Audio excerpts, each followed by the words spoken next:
Hey guys, this is Oliver here for George's Cameras. I'm here with Nikki, our model, and today we're comparing two massive light modifiers. First, I've got my 4x6 here. I've had this guy for about 10 years. This thing is beautiful. It's huge. It's literally 2 meters. And then we're comparing this to the Profoto Soft Reflector Zoom. This is their newest light modifier, and it creates beautiful light. So I've got the 3-foot new quick release softbox from Profoto here, just to show you how quick and easy the new ones are to set up. And all it takes is this. We're done. Now, the funny thing I find with these is they kind of feel like you're going camping. We're gonna pull this out and hopefully it's relatively quick and easy to set up. I've had a little bit of practice at doing that.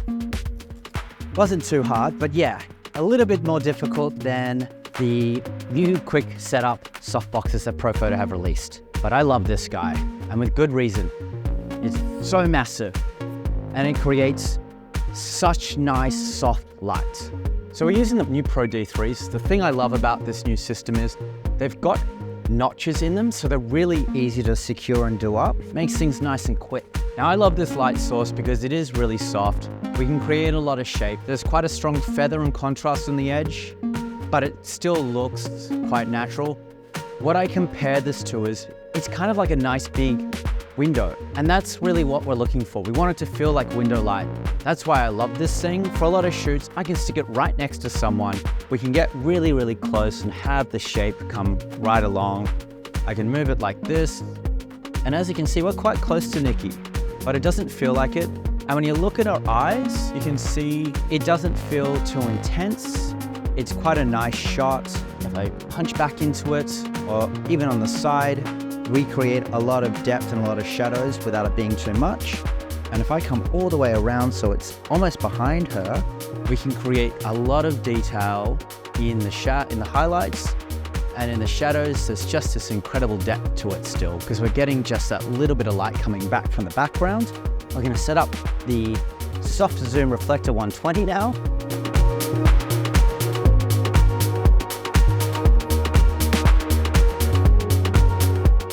Start with the zoom rod. We'll keep the zoom rod all the way back, zoomed out. Stick her on. Stick this on. And we're pretty much ready to go once we've done this part. To keep this nice and easy, we are sticking on the Profoto B10X Plus. So this is 500 watts and just slips right in here and clips on. And we're now set up and good to go.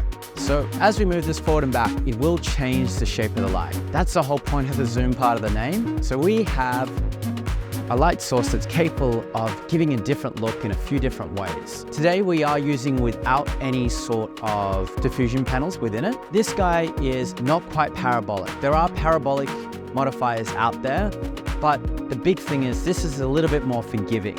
And that's because it's a little bit wider, which means as you zoom in and out, it's going to give a little bit of a different shape, but it works a lot like a beauty dish, hence the name. Profoto's beauty dishes are called a soft reflector. This is basically the same thing, but with a zoom feature. We're going to zoom just to see the difference it makes. Before we move it, before we do anything else, we'll move in a little bit more. So when we look at the photos, there's going to be less contrast through them, because by zooming out, by having this halfway down, the light is a little bit less intense because there's more time for it to bounce in and then come out. So now let's look at the feathering distance. Just firing back into the shot, seeing how different this looks. So still a really forgiving light source like the 4x6, but the cool thing here as well is we can zoom in and out, change the amount of feather, change the edge, just with a bit of zoom. Because your rectangular softboxes have a hard edge, they shape more like this versus out like this, they do feather less. What that means is as the light goes to dark, it happens quicker with a rectangular box, but with something as big as something like the 4x6, it does feel quite natural. It's a beautiful thing to be able to play with. The smaller the box, or in some cases what we call a strip or a 1x4, when you do that, it's very, very intense because there is very little feather. So that shows two of my favorite lighting tools, the soft zoom reflector in 120. They also make it in a 180 and the 4x6, one of my favorite lighting sources. I really love this for the fact it looks like window light. And I really love this for its versatility because being able to zoom creates such a different contrast in the shots. If you have a question, just leave a comment and we'll get back to you, or come into our store on George Street or visit georges.com.au. Thank you, Nikki, and we hope to see you again soon.